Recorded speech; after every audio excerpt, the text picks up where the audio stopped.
नमस्कार, मी अनिल जगताप। खरीप 2025ची पीक नुकसान भरपाई देताना पीक विमा कंपनीनं धाराशिव जिल्ह्यातल्या 14 महसूल मंडळाला पीक नुकसान भरपाई नाकारलेली आहे। त्यासाठी लोहारा तहसील कार्यालयासमोर 30 जुलै रोजी सकाळी 11 वाजता धरणे आंदोलन करण्यात येणार आहे। त्यात मोठ्या संख्येने शेतकरी बांधवांनी उपस्थित राहावे ही विनंती करण्यासाठी आपल्यासमोर आलेलो आहे। गेल्या वर्षी राज्य शासनानं नवीन पीक विमा योजना अंमलात आणली, ज्यात अगदी पेरणीपासून कापणीपर्यंत केवळ पीक कापणी प्रयोगाच्या आधारे आणि तांत्रिक उत्पादनाच्या आधारे पीक नुकसान भरपाई दिली जात आहे। या निकषामुळे धाराशिव जिल्ह्यातील शेतकऱ्यावर जवळपास 700 कोटी रुपयाचा प्रचंड असं नुकसान सहन करावं लागलं आहे। त्याचबरोबर काही महसूल मंडळाला 1 रुपया देखील मिळणार नाही। या सर्व अन्यायाच्या विरोधात हे धरणे आंदोलन करण्यात येणार आहे। केवळ पीक कापणी प्रयोगाच्या आधारे जर नुकसान भरपाई दिली असती तर धाराशिव जिल्ह्यातल्या शेतकऱ्याला 1068 कोटी रुपये मिळाले असते। मात्र आता केवळ 335 कोटीवरती समाधान मानावे लागत असून त्यातही 14 महसूल मंडळ पीक विमा नुकसान भरपाईपासून वंचित राहिलेले आहे। या धरणे आंदोलनामध्ये आपली प्रमुख मागणी हीच आहे।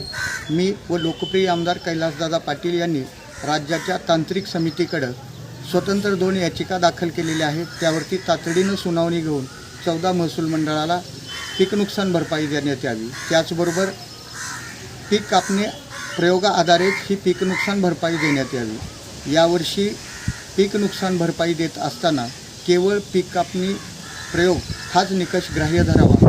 या 3 प्रमुख मागण्या घेऊन आपण हे आंदोलन करत आहोत। हे आंदोलन अतिशय शांततेच्या मार्गाने असेल।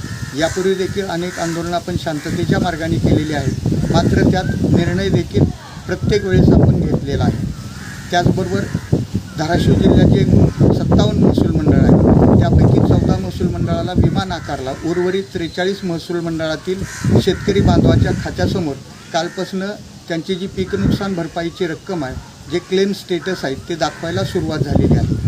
आज किंवा येणाऱ्या 1-2 दिवसामध्ये शेतकरी बांधवाच्या खात्यावरती 335 कोटी रुपये जमा होतील। यावर्षी आपल्याला वेळेत विमा न मिळाल्यामुळे अनेक शेतकरी बांधवांनी सोनं नाणं गहाण ठेवून पेरणीसाठी पैसे काढलेले आहेत। आता यावर्षीचा पीक विमा भरण्यासाठी अवघे 2 ते 3 दिवस उरलेले आहेत। कंपनीनं शेतकऱ्याच्या खात्यावर तातडीनं पैसे टाकावे हे देखील या ठिकाणी मी अतिशय नम्रपणाने सांगू इच्छित आहे। तर चला मग आपण भेटूया 30 जुलै रोजी 11 वाजता लोहारा तहसील कार्यालयासमोर।